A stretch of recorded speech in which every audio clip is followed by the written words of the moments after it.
عورتوں کے جو حیض و نفاس کے مسائل ہیں ان کو بھی اللہ تبارک و تعالیٰ نے اسی پارے کے اندر بیان فرمایا. کچھ طلاق کے مسائل بھی اللہ کریم نے اسی پارے نام رکوع سے آگے جا کے ان ساری چیزوں کو اللہ کریم نے بیان فرمایا. پھر یہ بھی ارشاد فرمایا کہ حیض و نفاس مسائل اور طلاق ان ساری چیزوں کو بیان کرنے کے بعد فرمایا کہ ان کے مسائل گویا سیکھ لو، اس پر عمل کرو، اور فرمایا تلک حدود اللہ، یہ اللہ کی حدیں ہیں، فلا تعتدوہا، اللہ کی حدوں سے آگے نہ گزرنا. یہ وہ باؤنڈری ہے جو اللہ نے بنائی ہے، یہ حکم وہ ہیں جو رب نے دیے ہیں، تو ان سے آگے نہ جانا.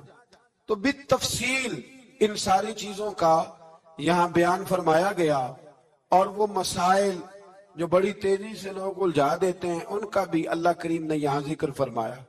بیچ میں کچھ آیات ایسی ہیں جو زیادہ توجہ کے قابل ہیں، اور ہماری روزمرہ کی زندگی میں ہمیں ان کی بڑی اشد ضرورت ہے، جو اگرچہ مسائل فقہ تو نہیں لیکن ضرورت کے لحاظ سے، روزمرہ کے اخلاقی رویوں کے لحاظ سے اس کی بڑی ضرورت ہے. ان چند آیات کا بھی ہم نے انتخاب کیا، انشاءاللہ اس پر بھی کچھ بات کرتا. پھر اس سے آگے جب ہم بڑھتے ہیں تو اللہ تبارک و تعالیٰ نے تھوڑے سے مسائل حج بیان فرمائے. پھر اس سے آگے جا کے اللہ تبارک و تعالیٰ نے اپنے رب ہونے کی کچھ نشانیاں، کچھ علامتیں بیان فرمائیں، اور وہ والی علامتیں بیان فرمائیں جو انسانی شعور کے مطابق ہیں، جن کو انسان روز دیکھتا ہے. فرمایا زمین آسمان کے پیدا کرنے میں اور رات اور دن کے اختلاف ہونے میں، کہ جب رات ہوتی ہے تو دن نہیں ہوتا، اور جب دن ہوتا ہے تو پھر رات نہیں ہوتی. اور فرمایا یہ جو منو ٹنو وزن لے کے دریا اور کشتی سمندر میں چلتی ہے، فرمایا اس میں، اور جب ہم آسمان سے پانی برسا کر زمین سے پھل اگاتے ہیں تو یہ ساری چیزیں دیکھ کے سمجھ جاؤ یہ خود نہیں بنی، انہیں کوئی بنانے والا ہے، انہیں کوئی بنانے والا ہے. ان آیات کے اندر اللہ تبارک و تعالیٰ نے اپنے ہونے کی علامتیں بیان کی، اور پھر اسی مضمون میں آگے جل کے فرمایا کہ جب میرے بندے میری یہ نشانیاں دیکھتے ہیں تو والذین آمنوا اشد حبا للہ، پھر ایمان والے اپنے رب سے شدید محبت کرتے ہیں، پھر وہ اپنے رب سے شدید محبت کرتے ہیں. پھر اللہ تعالیٰ نے اسی رکوع میں آگے جا کے ارشاد فرمایا کہ بنایا سارا کچھ تمہارے لیے ہے، بنایا سارا کچھ. یہ چوتھے سے پانچواں رکوع آپ دیکھیں گے، فرمایا بنایا سارا کچھ تمہارے لیے ہے، پر تم نے وہ کھانا ہے جس کے کھانے کی تمہیں اجازت دی گئی ہے، حلالا طیبا، پاکیزہ چیز. سارا کچھ تمہارے لیے ہے، پر جس کی اجازت ملے تم نے وہی. کچھ چیزوں کی یہاں کھانے کی ممانعت ہے، لیکن جنت میں وہ چیزیں کھانے کی اجازت ہوگی.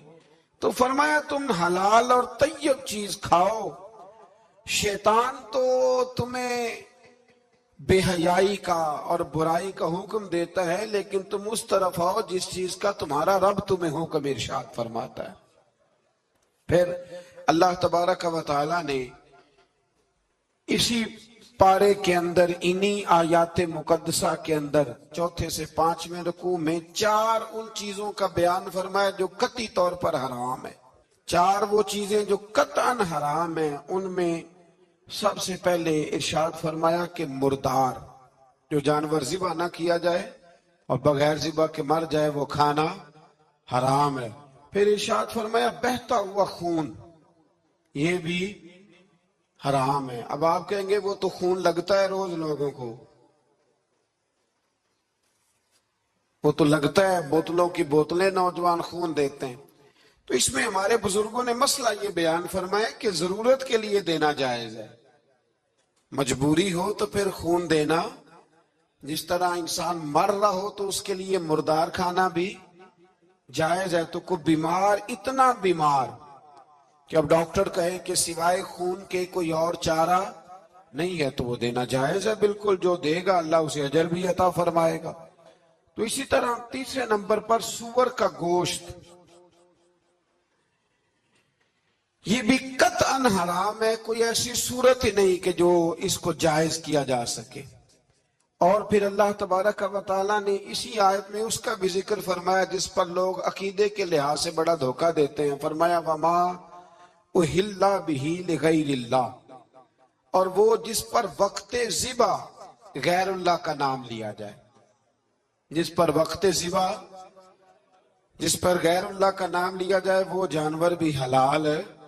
اس آیہ مبارکہ کو سامنے رکھ کے نا بڑا الجھاؤ پیدا کیا جاتا ہے، جس پر غیر کا نام آ گیا وہ حرام ہو گیا، لہذا کسی نے کہہ دیا کہ یہ بکرا غوث اعظم کے نام کا رکھا ہے تو یہ حرام ہے، اور کسی نے کہا کہ یہ میں نے 11ویں شریف کے لیے دمبا رکھا ہے قربانی حضور غوث اعظم کے سال ثواب کے لیے دوں گا تو یہ درست نہیں۔ تو بھئی یاد رکھو وقت ذبح، یہاں تمام مفسرین نے یہی لکھا ہے کہ وقت ذبح کسی اور کا نام لیا تو پھر وہ حرام۔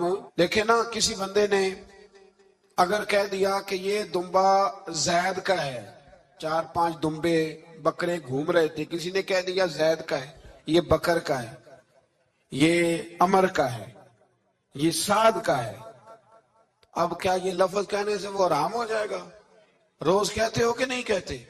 تو عجیب فلسفہ ہے نا لوگوں کا، اگر آپ نے کہہ دیا غوث پاک کے سال ثواب کے لیے ہے تو پھر وہ حرام ہو گیا جی۔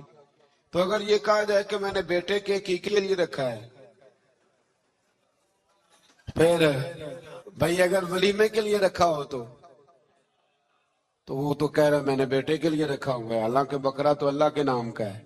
تو بلا وجہ لوگ اس میں ایسی چیزیں پیدا کرتے ہیں، تو اس کو سمجھ لیں یہ قرآن مجید کی آیت نمبر 173 ہے جس میں اللہ تبارک و تعالیٰ نے بڑی وضاحت کے ساتھ ان چیزوں کا ذکر فرمایا جن کا کھانا بالکل ناجائز ہے۔ تو وہ 4 چیزیں آپ کی سمجھ میں آ گئی جی۔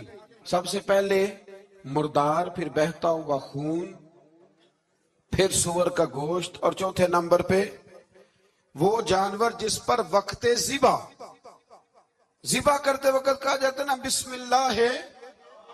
اب مرغا خریدنے جاؤ گے نا تو اس سے کہنا ذرا اونچا پڑے۔ میں نے ایک سے پوچھا، میں نے کہا تو تکبیر ہی نہیں پڑھتا؟ کہتا میں نے پکی پڑھ کے چھری پہ پھونک لی ہے۔ تو میں نے کہا یہ کون سا نیا دین نکلا ہے؟ کہتا چھری پہ پھونک لی ہے تو اب پکی ہو گئی چھری۔ تو میں نے کہا چھری کے ساتھ اگر کسی نے پیاز کاٹ لیا تو پھر تیری پھونک کا کیا بنے گا؟ تو گئی نا جی۔ تو اس لیے یہ جانور جب حلال ہوگا جب کہا جائے گا بسم اللہ ہے اللہ اکبر۔ پھر آگے 5 میں سے 6 رکوع میں جو پہلی آیت ہے نا اس میں اللہ تعالیٰ نے ایک چیز کے بارے میں نصیحت فرمائی ہے۔ جب یہ قبلے کی تبدیلی کی بات ہوئی تو یہودی بھی اپنے قبلے پر اصرار کرنے لگے، عیسائی بھی اپنے قبلے پر اصرار کرنے لگے، وہ کہنے لگے مشرق کی جانب منہ کر کے نماز پڑھنی ہے، یہ کہنے لگے مغرب کی جانب منہ کر کے نماز پڑھنی ہے۔ تو اللہ کریم نے فرمایا یہ تو نیکی نہیں کہ منہ مشرق کی جانب کرو یا مغرب کی جانب کرو۔ تو یا اللہ نیکی کیا ہے؟ فرمایا نیکی وَلَٰكِنَّ الْبِرَّ مَنْ آمَنَ بِاللَّهِ وَالْيَوْمِ الْآخِرِ، فرمایا نیکی تو یہ ہے کہ اللہ اور آخرت پر ایمان لاؤ۔ نیکی ایمان کا نام ہے۔ پھر فرمایا فرشتوں پر، کتابوں پر، نبیوں پر ایمان لاؤ، اور اپنا مال خرچ کرو اللہ کی محبت میں، رشتہ داروں پر، یتیموں پر، مسکینوں پر، مسافروں پر، مانگنے والوں پر، غلام آزاد کرانے کے لیے۔ اور فرمایا نیکی تو یہ ہے کہ نماز قائم کرو، زکوٰۃ ادا کرو، اپنے وعدے پورے کرو جب تم وعدہ کر لیتے ہو، اور جب تمہیں کوئی مصیبت پہنچے اس پر صبر کرو۔ فرمایا اولئک الذین صدقوا، یہ وہ لوگ ہیں جو نیکی کے دعوے میں سچے ہیں۔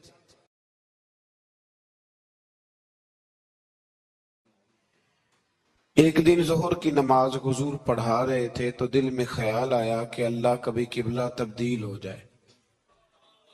2 رکعتیں حضور نے بیت المقدس کی جانب منہ کر کے نماز پڑھی، اور حضور نے جیسے ہی اپنی توجہ آسمان کی طرف فرمائی تو رب کریم نے فرمایا محبوب ہم آپ کا بار بار آسمان کی طرف دیکھنا ملاحظہ کر رہے ہیں، آپ جدھر منہ کریں گے ہم ادھر ہی قبلہ بنا دیں گے۔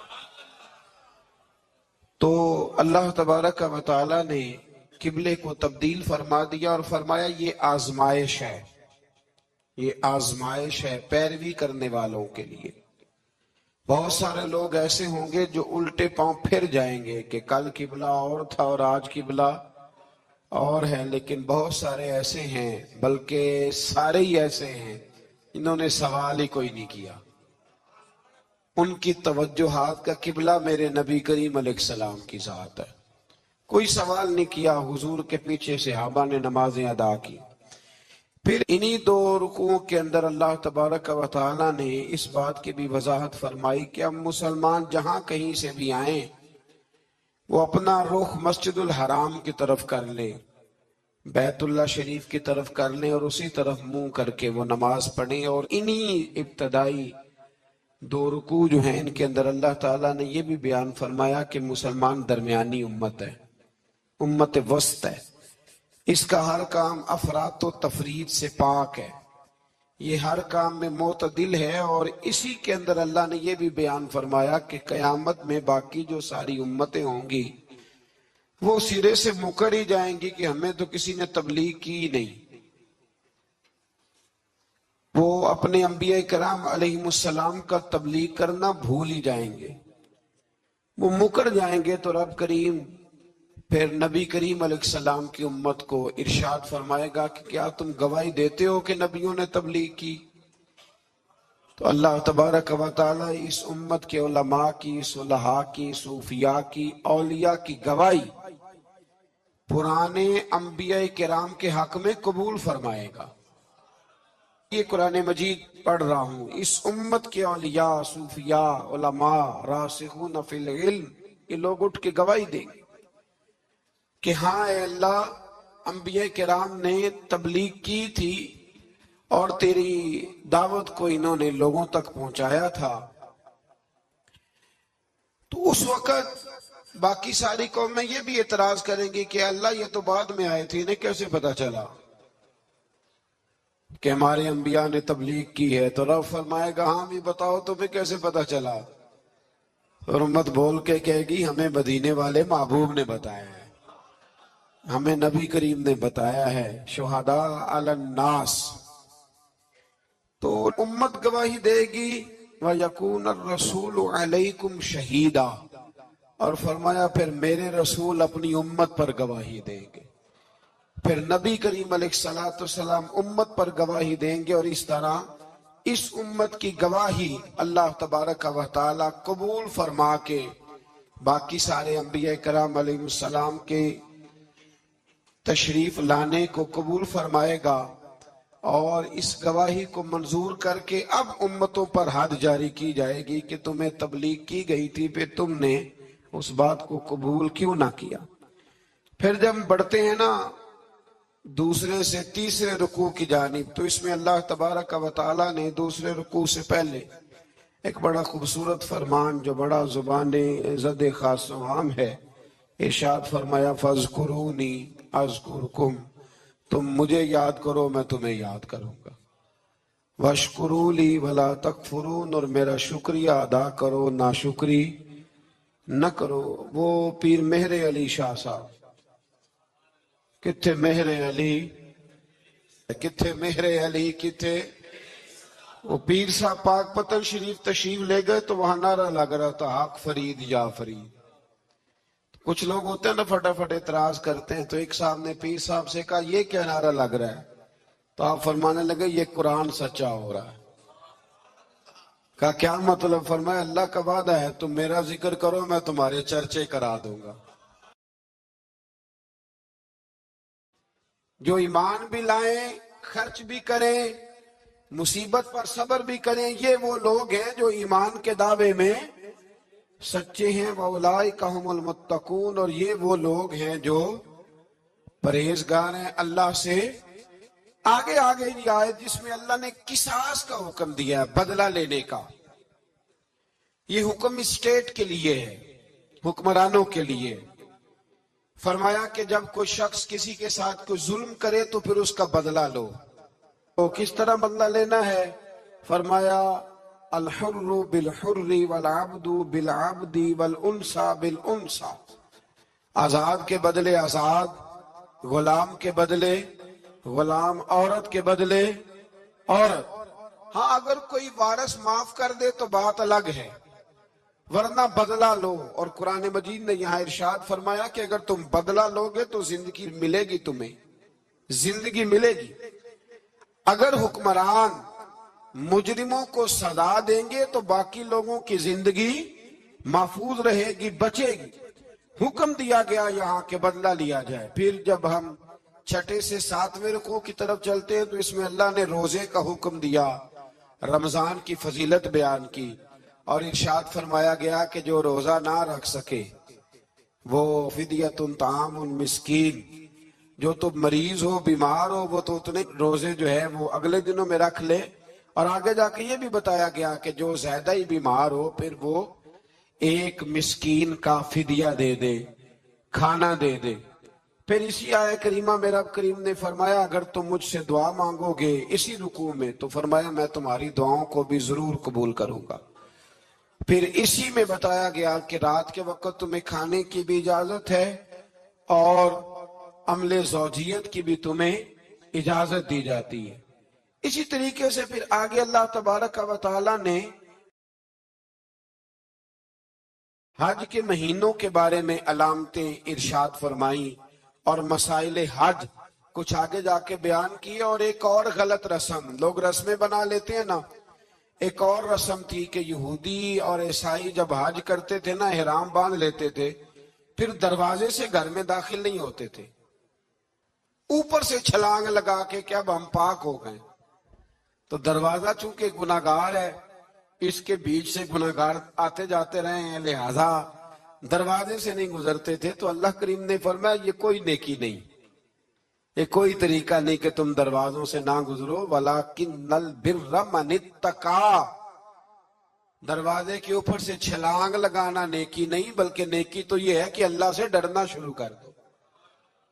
حج کے بعد پاک صاف ہو جاؤ، ڈرنا شروع کرو، یہ اصل میں نیکی ہے۔ تو پھر اللہ تبارک و تعالی نے حج کے مسائل کافی تفصیل کے ساتھ، چونکہ وہ فقہی مسائل ہیں اور پوری اس کی جزیات ہیں، لہذا وہ ایک نشست میں کرنے کی بات نہیں، تو رب کریم نے وہاں مشعر حرام کا بھی ذکر فرمایا اور ان سب چیزوں کی طرف نشاندہی فرمائی جن پر توجہ کرنا امت مسلمہ کے لیے بڑا ہی ضروری ہے۔ پھر آگے 8ویں رکوع تک یہ باتیں مختلف انداز میں چلتی رہی۔ پھر 9ویں سے 10ویں رکوع میں ایک بات رب کریم نے یہ ارشاد فرمائی کہ میں نے کافروں کی نظر میں نا، جب انہوں نے میری نافرمانی کی ہے، میرے کلمہ نہیں پڑھا، میرے محبوب کو نہیں مانا، قرآن مجید کو نہیں مانا، تو فرمایا میں نے دنیا کی زندگی ان کے سامنے مزین کر دی۔ یہ بڑی سمجھنے والی بات۔ فرمایا زُيِّنَ لِلَّذِينَ كَفَرُوا، وہ جنہوں نے کفر کیا تھا نا، ان کے لیے زینت دے دی کسے؟ حیات الدنیا، دنیا کی زندگی کو اللہ نے نا ان کے لیے حسین کر دی، انہیں بڑے اچھے لگتے ہیں، یہ میری جائیداد ہے، یہ میرا باغ ہے، او میری حویلی ہے، یہ سارے میرے جناب بنگلے ہیں۔ فرمایا یہ چیزیں ہم نے کافروں کی نظر میں پھر پیاری کر دی۔ سمجھیے گا بات، یہ کافر کا طریقہ ہے کہ وہ دنیا داری کا مال دیکھتا ہے تو اس کی آنکھیں کھل جاتی ہیں، بڑا راضی ہوتا ہے۔ مومن کا یہ طریقہ، مومن کس بات پہ راضی ہوتا ہے؟ اللہ تبارک و تعالیٰ کی رضا پہ مومن راضی ہوتا ہے۔ اس چیز کو اللہ کریم نے یہاں بیان فرمایا۔ پھر اس سے آگے جو حرمت والے مہینے ہیں ان مہینوں کا ذکر کیا گیا۔ پھر اللہ تبارک و تعالیٰ نے جوے اور شراب کو حرام قرار دیا۔ 219 نمبر آیت ہے، اسی رکوع میں اللہ تبارک و تعالیٰ نے اس کا بھی تذکرہ فرمایا۔ یہ تفصیل کے ساتھ تذکرے جاری رہے۔ پھر اسی طرح تو جب کہا نا کہ طالوت کو ہمارا بادشاہ بنایا گیا تو دلیل کیا ہے؟ تو قرآن کہتا ہے کہ حضرت شمویل علیہ السلام نے فرمایا کہ تمہارا ایک تابوت تھا، ایک صندوق تھا تمہارے پاس، وہ صندوق تمہارا قوم مالکہ اٹھا کے لے گئی تھی، ان کے بادشاہ ہونے کی دلیل یہ ہے کہ اللہ تمہارا وہ صندوق تمہیں واپس کر دے گا، وہ تمہارا صندوق تمہیں واپس کر دے گا. اس صندوق میں کیا ہے؟ وہ حضرت آدم جنت سے ساتھ لے کے آئے تھے. اس میں تھا کیا؟ تو قرآن مجید کہتا ہے کہ اس کے اندر نہ حضرت ہارون علیہ السلام اور حضرت موسیٰ علیہ السلام کے تبرکات تھے. تبرکات. کل میں ایک مولوی دیکھ رہا تھا بیچارہ، ایک بندہ نا مسجد نبی کے ساتھ غلاف اور شاید کوئی کفن تھا، وہ مسجد نبی کی دیواروں سے ماس کر رہا تھا. تو وہ کہہ رہا تھا نہیں اس سے کیا ہوتا ہے، تبرک کوئی چیز نہیں، اچھے اعمال کی وجہ سے بندہ بخشا جائے گا. میں نے کہا تو مجھے ملے تو میں تجھے بخاری کھول کے دکھاؤں کہ حضرت عبد الرحمن ابن عوف جنہیں حضور نے قطعی جنتی کہا، حضور کے وجود پر کرتا دیکھ کے کہنے لگے حضور بڑا ہی سونا لگ رہا ہے. تو فرمایا تجھے چاہیے حضور مل جائے تو کیا ہی بات ہے.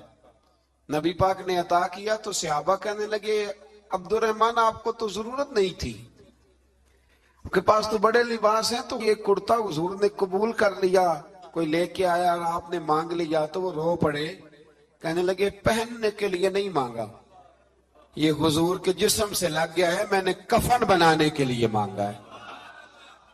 تو کہتا ہے حضور کے تبرک میں خیر کوئی نہیں. اور آپ یقین کریں ان لوگوں پہ حیرانگی ہے، ہم نے بھی مرنا ہے نا جی، بڑی جلدی قبر میں جانا ہے، وقت کا کچھ پتہ نہیں، لیکن اتنے اندھے ہو کر لوگ چیزوں کو دیکھتے ہیں اور اس تیزی کے ساتھ گمراہی پھیلاتے ہیں.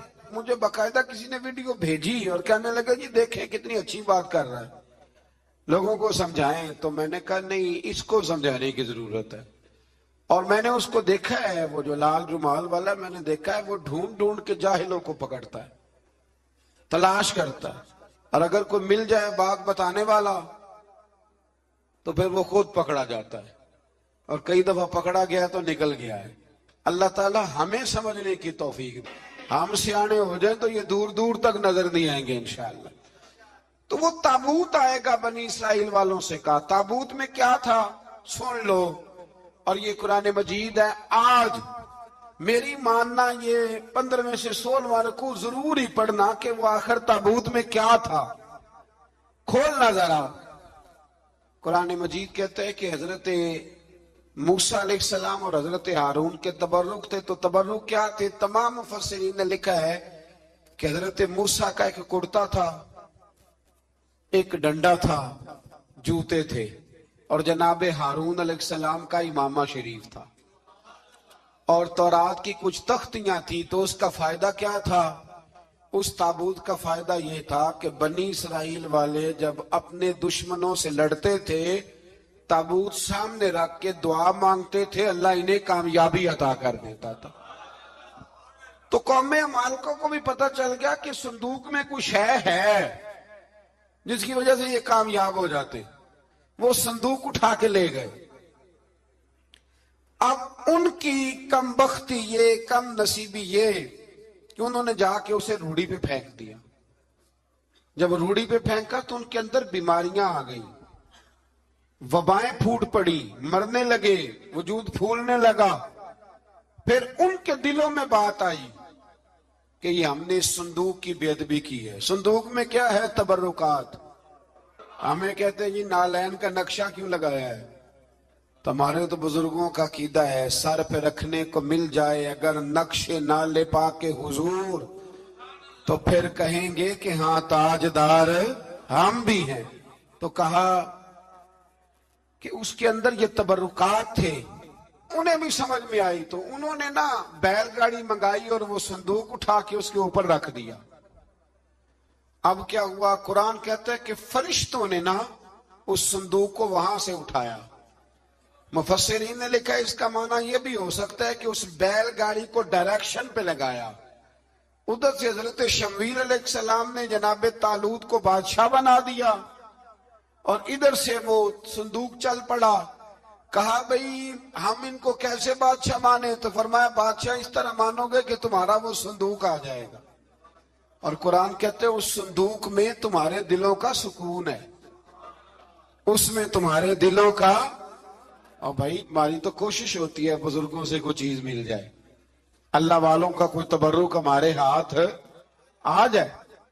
تو وہ صندوق آ گیا، یہ مان گئے، اب جہاد کرنے نکلے تو لڑنا تھا جالوت کی قوم کے ساتھ۔ وہ بڑا سخت آدمی تھا، 3 من سونا اس نے وجود پہ پہنا ہوتا تھا، اس کی قوم سے لڑنا ہے۔ ٹوپی بڑی تگڑی پہنی ہوتی تھی لوہے کی۔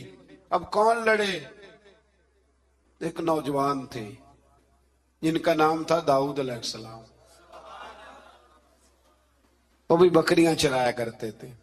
اور جن دنوں حضرت طالوت نکلے نا اپنی قوم کو لے کر جالوت کے خلاف لڑنے، تو حضرت داؤد بھی شامل ہو گئے۔ اللہ جب کسی کو نوازتا ہے نا تو پھر خاص ہی کرم نوازی کرتا ہے۔ مفسرین نے لکھا جب یہ جا رہے تھے نا، وہاں جا رہے تھے تو رستے میں انہیں 3 پتھر مل گئے، انہوں نے وہ تینوں پتھر اٹھا لیے۔ اس زمانے میں پتھر پھینکنے کے لیے چھوٹی چھوٹی لوگوں کے پاس چیزیں ہوا کرتی تھی، اس کو کوپھن بھی لوگ کہتے تھے، منجنیق، اس کو سامنے رکھ کے پھر بنائی گئی۔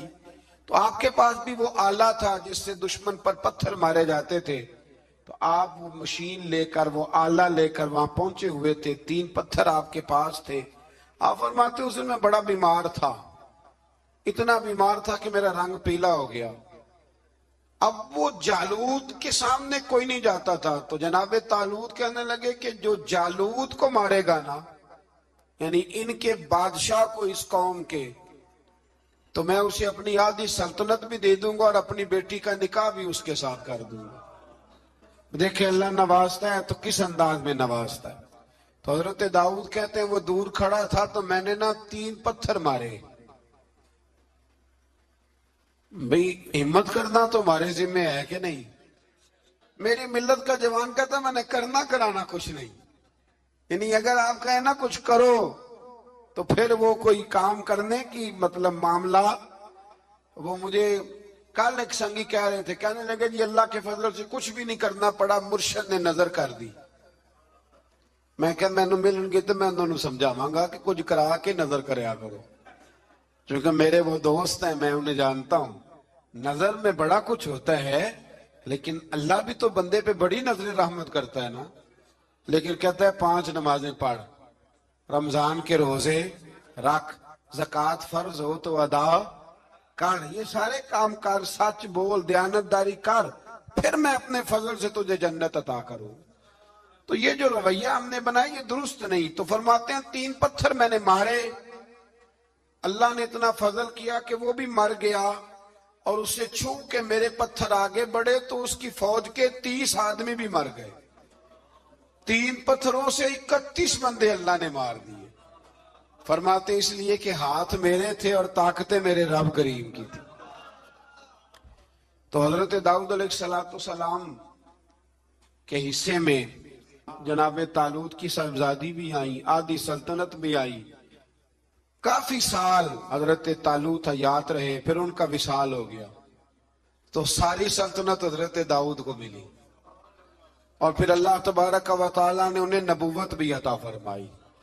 یہ دنیا میں واحد پیغمبر ہیں جو بیک وقت نبی بھی تھے اور بادشاہ بھی تھے، اور پھر اللہ نے فضل فرمایا، انہوں نے بڑی بڑی فتوحات کی۔ اور پھر حضرت داؤد کے صاحبزادے کا نام حضرت سلیمان علیہ السلام، پھر ان کے صاحبزادے کا نام حضرت۔ تو یہ ہوا کیسے؟ یہ سارا کچھ اللہ تبارک و تعالیٰ کے فضل سے ہوا، اس کے کرم سے ہوا۔ اب اس واقعہ سے ہمیں کیا پتہ چلتا ہے؟ ہمیں یہ پتہ چلتا ہے کہ رب جب فضل فرمائے نا کسی پہ بھی، تو ہمیں اس بندے کو دیکھ کے راضی ہونا چاہیے، کوئی شکوہ نہیں کرنا چاہیے۔ اور دوسری بات یہ سمجھ لینا چاہیے کہ حکومتیں، مال، دولت یہ صرف سیاستوں سے نہیں ملتی، یہ خدا کے فضل سے ملتی۔ اور یہ بھی سمجھ لینا چاہیے کہ جو بزرگوں کے تبرکات ہوتے ہیں ان کی کیا ہی بات ہوتی ہے۔ چند باتیں ایسی تھیں کہ میرا دل کرتا تھا ان کو دہرایا جائے، اور خاص کر کے ان باتوں پر توجہ کی جائے۔ یہاں نا اللہ تبارک و تعالیٰ نے ان باتوں میں سے ایک بات کا ذکر فرمایا ہے۔ یہاں 207 نمبر جو آیت ہے نا اسی پارے کی، اس میں اللہ کریم نے فرمایا کچھ لوگ ایسے ہیں جو اپنی جانیں ہی اللہ کے حوالے کر دیتے ہیں، زندگی کا مقصد دین ہوتا ہے، لٹا دیتے ہیں۔ یہ نازل کب ہوئی؟ یہ آیت مبارکہ حضرت صہیب رومی کے بارے میں نازل ہوئی۔ حضرت صہیب رومی رضی اللہ تعالیٰ عنہ بڑے مالدار تھے۔ مکے سے جب چلے نا تو سارا مال مکے میں چھوڑ دیا، اس لیے کہ اللہ کے رسول مدینے چلے گئے۔ فرماتے ہیں پھر میں نے مال و دولت کی پرواہ نہیں کی، پھر میں نے یہ سوچا کہ میں نے اپنے حبیب کے پاس جانا ہے۔ سارا مال ایک جگہ پہ دبایا اور فرماتے ہیں میں مدینہ طیبہ کے لیے جب نکلا تو کفار نے، قریش مکہ نے روکا، ہم نہیں جانے دیں گے۔ تو حضرت صہیب رومی فرمانے لگے بھی سنو، میں کمزور نہیں، میں طاقتور آدمی ہوں، اور تم میں سے کوئی ایسا مائی کا لال نہیں جو تیر چلانے میں مجھ سے زیادہ سیانا ہو، تلوار چلانے میں مجھ سے زیادہ عقل مند ہو، جانا مدینے میں نے ہے۔ اب یہ ہے کہ تم بتاؤ میرے ساتھ تیروں تلواروں سے لڑو گے یا میں تمہیں ایک سودا بتاؤں گا، سودا کرو گے؟ قریش کہنے لگے سودا کیا ہے؟ کہنے لگے میرا بڑا مال ہے، میں مکے میں دفن کر کے آیا ہوں، تم مجھے مدینے جانے دو، میں تمہیں سارے مال کا پتہ بتا دیتا ہوں۔ ہزاروں لاکھوں میں تھا مال تجارت۔ دیکھیں جب صحابہ مدینے جاتے تھے تو کتنی قیمت دے کے جایا کرتے تھے۔ تم مجھے جانے دو، میں تمہیں وہاں کا پتہ بتاتا ہوں۔ انہوں نے کہا جی بات ٹھیک ہے، آپ پتہ بتا دیں۔ حضرت صہیب نے ساری زندگی کی جمع پونجی ہزاروں لاکھوں میں ساری دے دی اور مدینے کے لیے تیار ہو گئے۔ اللہ کریم نے اس بات کو بڑا ہی پسند فرمایا اور فرمایا وَمِنَ النَّاسِ مَن يَشْرِي نَفْسَهُ ابْتِغَاءَ مَرْضَاتِ اللَّهِ، فرمایا کچھ لوگ ایسے ہیں جو اپنی جانیں بیچ دیتے ہیں اللہ کی رضا حاصل کرنے کے لیے، اپنی جانیں بیچ دیتے ہیں۔